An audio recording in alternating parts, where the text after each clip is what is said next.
Okay, hi everyone, again welcome to textbook super coaching platform. तो सभी का स्वागत है इस प्लेटफॉर्म के ऊपर। तो बच्चों, गेट का एग्जाम आपका अगले वीक में होने वाला है। 15 फैब को आपका गेट का एग्जामिनेशन है और आज से 6 डेज आपके बाकी है। ठीक है, और बहुत ही कम समय है। इस टाइम के अंदर आपको क्या क्या चीज़ ध्यान में रखना है। ठीक है, अगर आप गेट का एग्जाम दे रहे हो तो आपको क्या क्या पॉइंट्स को ध्यान में रखना है, किन किन चीज़ों पर फोकस करना है एग्जाम हॉल के अंदर भी, और इस वीक में इस किन पॉइंट पे आपको फोकस करना है।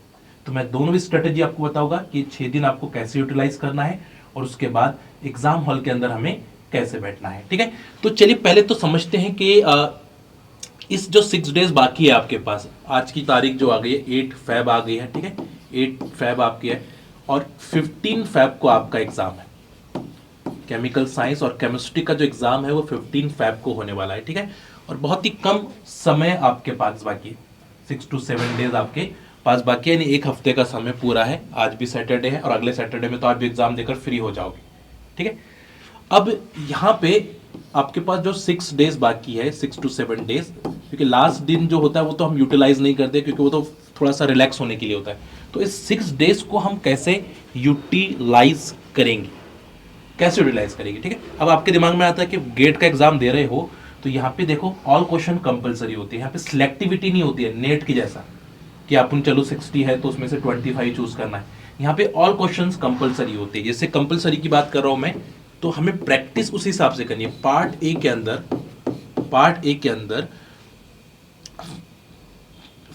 5 क्वेश्चंस 1 मार्क्स वाले होते हैं, 1 मार्क्स वाले 5 क्वेश्चंस होते हैं। ठीक है, 2 मार्क्स वाले आपके 5 क्वेश्चंस होते हैं, यानी 15 मार्क्स का आपको ये पूछा जाता है। टोटल मार्क्स अगर हम बात करें तो 15 मार्क्स के लिए आपको जनरल एप्टीट्यूड पूछा जाता है। ठीक है, और पार्ट बी आपकी केमिस्ट्री होती है। टोटली पार्ट बी केमिस्ट्री होती है। तो पार्ट ए जो दिया गया है वो टोटल जनरल एप्टीट्यूड रीजनिंग्स वगैरह दी जाती है, और पार्ट बी में केमिस्ट्री होती है। 25 क्वेश्चंस 1 मार्क्स के होते हैं और 30 क्वेश्चंस आपके 2 मार्क्स के होते हैं। तो टोटल आप देख रहे हो यहाँ पे 60 और 25 85 मार्क्स के लिए होता है। तो टोटल पेपर आपका 100 मार्क्स का पेपर है।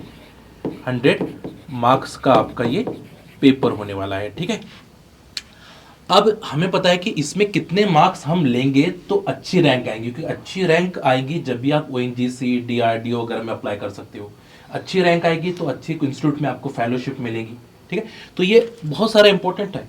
तो अगर आप 55 से 55 to 60 प्लस मार्क्स अगर लेते हैं तो आपकी रैंक अच्छी आती है, गुड रैंक आती है। अब इसको हम अचीव कैसे करेंगे, इस 6 डेज को कैसे यूटिलाइज करें और एग्जाम हॉल के कैसे यूटिलाइज करें। ज़्यादा टाइम नहीं लूँगा, की पॉइंट्स बताऊंगा, जो मेरा एक्सपीरियंस है वो आप तक शेयर करूँगा।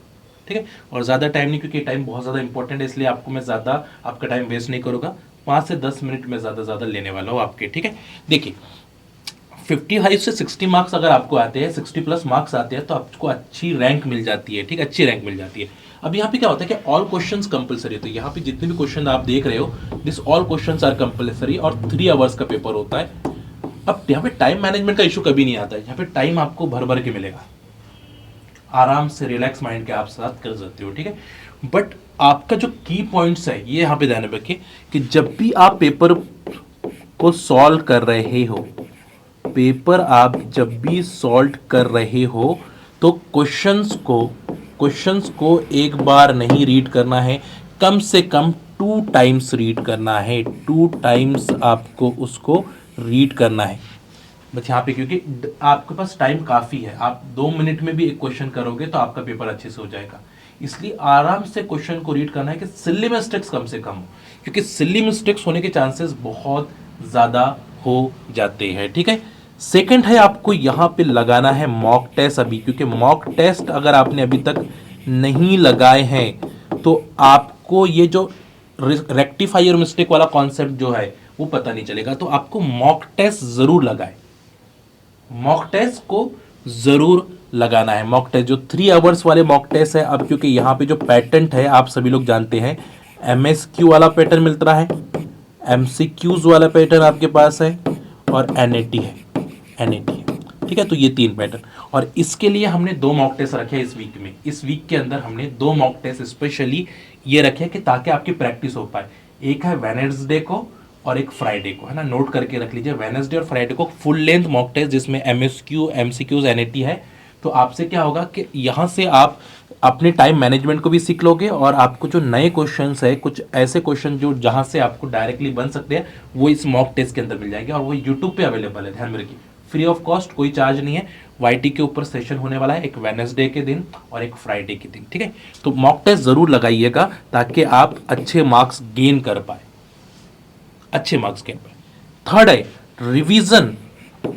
रिवीजन, और रिवीजन क्या करो, फॉर्मूलोज का। फिजिकल केमिस्ट्री के अंदर फॉर्मूला बेस्ड क्वेश्चन बनते हैं, जैसे इलेक्ट्रोकेमिस्ट्री है, क्वांटम केमिस्ट्री है, ठीक है, न्यूक्लियर केमिस्ट्री है, तो उनके अंदर ना फॉर्मूले बेस्ड क्वेश्चन आपको जरूर बनते हैं। तो इनको आप अच्छे से रिवाइज करिएगा, अच्छे से रिवाइज करिएगा। डरिए, आपने जितना पढ़ा है उसी को बस ध्यान में रखना है, ठीक है, उसी को ध्यान में रखना है। And the point is, the last point is कि अब अभी यहाँ पे जो आप क्या करते हो कि एक क्वेश्चन नहीं आ रहा तो आप दूसरे क्वेश्चन के ऊपर जाना है, ठीक है। जैसे कि आपने एक क्वेश्चन किया, जैसे कि यहाँ पे 25 क्वेश्चन है आपके पास, आपने क्वेश्चन नंबर स्टार्ट किया 11 आ गया, 12 नहीं आ रहा है, तो इसको टाइम नहीं आ रहा तो छोड़ दीजिए, फिर आप 13 की तरफ चले जाइए। 13 नहीं आ रहा तो 14 की तरफ जाइए, बट इस पर टाइम वेस्ट मत कीजिए। अगर ये 2 नहीं आ रहा है, आप उसके लिए बैठे आप कि इसको मैं सॉल्व करके रहूँगा। पहले जो क्वेश्चंस पहले आपको आते हैं, तो जो इजी क्वेश्चन है, इजी क्वेश्चन उनको फर्स्ट आपको करना है ताकि आप कॉन्फिडेंस फील कर पाए, है ना, कॉन्फिडेंस फील कर पाए। अगर आपको कुछ चीज़ें आना शुरू हो जाएगी तो कॉन्फिडेंस, और आप क्या करोगे, जो नहीं आ रहा आपको, आप उस पर ज़्यादा टाइम दे दोगे तो टाइम भी गया, कॉन्फिडेंस भी लूज हो गया, ये दोनों चीज़ें होगी। तो कॉन्फिडेंस भी लूज हो जाएगा और टाइम भी चले जाएगा। तो ऐसा ना हो, इसलिए आपको इजी क्वेश्चन को फर्स्ट सॉल्व करना है एग्जाम हॉल के अंदर, चाहे मॉक टेस्ट के अंदर भी बात हो रही है, चाहे एग्जाम हॉल के अंदर भी बात हो रही है, ठीक है। तो इन कुछ पॉइंट्स को ध्यान में रखिए। अभी आपके पास कुछ बहुत ही कम पॉइंट है एग्जाम के हिसाब से, तो आप भी डायरेक्शनल प्रिपरेशन करें। अभी आपको रैंडमली करना है, कुछ डायरेक्शनल इंपॉर्टेंट जो टॉपिक है उसको रिवाइज करना है, ठीक है। उसके बाद यानी इंपॉर्टेंट टॉपिक्स को रिवाइज करके जाना है। उसके बाद आपको प्रीवियस ईयर के क्वेश्चन गेट के जरूर लगा के जाए, ठीक है। उसके बाद फुल लेंथ मॉक टेस्ट जरूर दीजिएगा। टाइम मैनेजमेंट एक बार जरूर चेक करिएगा, और जहाँ भी मिस्टेक्स आपसे हो रही है उसको रेक्टिफाई जरूर करिएगा, है ना, रेक्टिफाई करिएगा, ठीक है, रेक्टिफाई। और फोकस ऑन एवरीथिंग, है ना, ध्यान में रखिए। और एम हाई रखिए। आप ये नहीं कि सिर्फ मुझे गेट क्वालिफाइड करना है, हमें कम से कम 60+ मार्क्स अचीव करने हैं। 60+ मार्क्स हमें अचीव करते हैं, और 60+ मार्क्स के लिए आपको रिलैक्स होकर जितना आपने पढ़ा है, पहले जो टॉपिक आपको आते हैं उसको करिए, और जो आपको 50-50 है उसको लास्ट में करें। ऐसे नहीं कि आप सिक्वेंशली जाओगे तो ही आपका अच्छा पेपर जाएगा, ऐसा नहीं है। तो आप मान के चलो कि आपको 2 क्वेश्चन नहीं आ रहा, 3rd क्वेश्चन पे शिफ्ट हो जाओ, पहले उनको अटेम्प्ट करो, ठीक है। और फोकस ऑन एवरीथिंग, डरना नहीं है, सारी चीज़ों पे फोकस करना है, ठीक है। तो ये पॉइंट थे मेरे कुछ, जो आपके एग्जाम पॉइंट ऑफ व्यू मुझे बताने थे, ठीक है।